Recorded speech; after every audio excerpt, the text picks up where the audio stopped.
Chapter 4 The Terrible Sobs.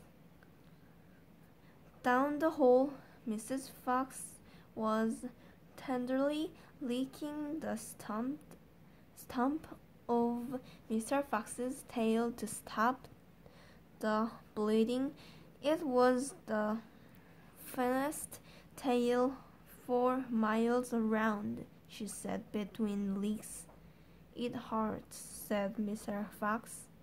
I know it does, sweetheart, but it'll soon get better. And it will soon grow again, Dad, said one of the small foxes. It will never grow again, said Mr. Fox. I shall be tailless for the rest of my life. He looked very glum.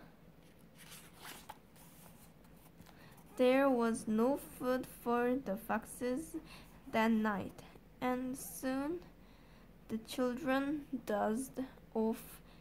Then Mrs. Fox dozed off.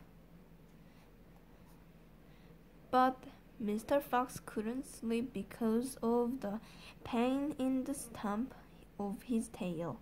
Well, he thought, I suppose I'm lucky to alive at all. And now they've found our holes. We're going to have to move out as soon as possible. We'll never get any peace if we... What was that? He turned his head sharply and listened. The noise he heard now was the most frightening noise a fox can ever hear. The scraping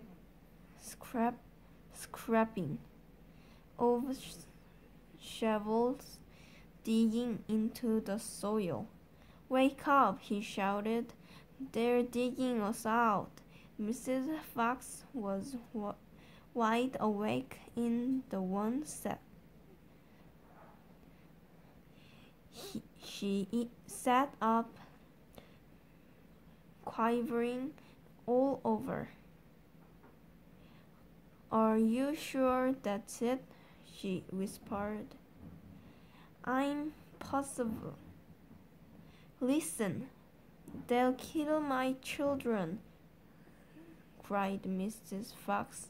Never, said Mr. Fox.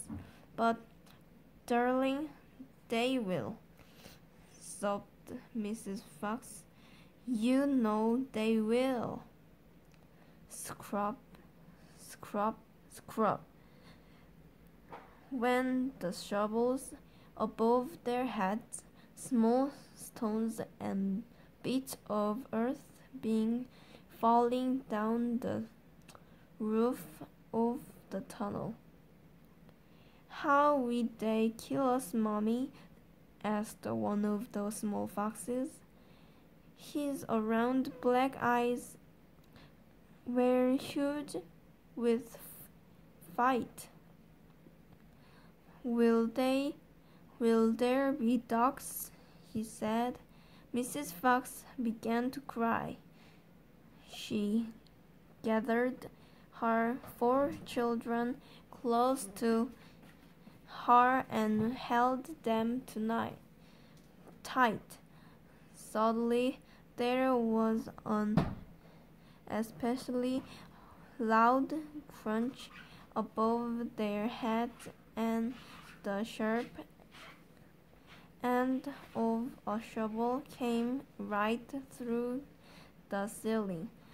The sight of this awful thing seemed to have an electric effect upon Mr. Fox. He jumped up and shouted, I've got it. Come on. There's not a moment to lose. Why didn't I think of it before? Think of what, Dad? A fox can dig quicker than a man," shouted Mr. Fox, beginning to dig. "Nobody in the world can dig as quick as a fox." A soil began to fly out furiously behind Mr. Fox as he started to dig for dear life with his front feet. Mrs. Fox ran forward to help him. So did the four children. "Go downwards," ordered Mr. Fox. "We've got to go deep as we possibly can." The tunnel began to grow longer and longer. It stopped steeply downward. Deeper and deeper below the surface of the ground it went. The mother and the father and all four of the children were digging together. Their front legs were moving so fast you couldn't see them, and gradually the scratching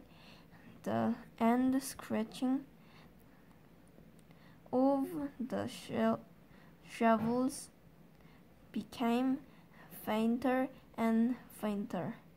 After about an hour, Mr. Fox stopped digging. "Hold it," he said. They all stopped it. They turned and looked back up the long tunnel they had just dug. All was quiet. "Phew," said Mr. Fox. "I think we've done it.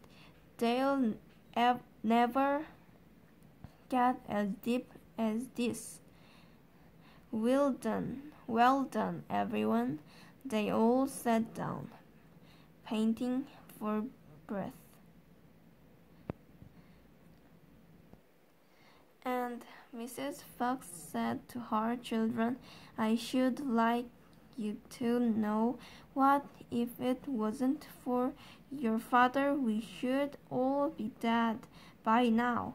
Your father is a fantastic fox." Mr. Fox looked at his wife and she smiled. He loved her more than ever when she said things like that.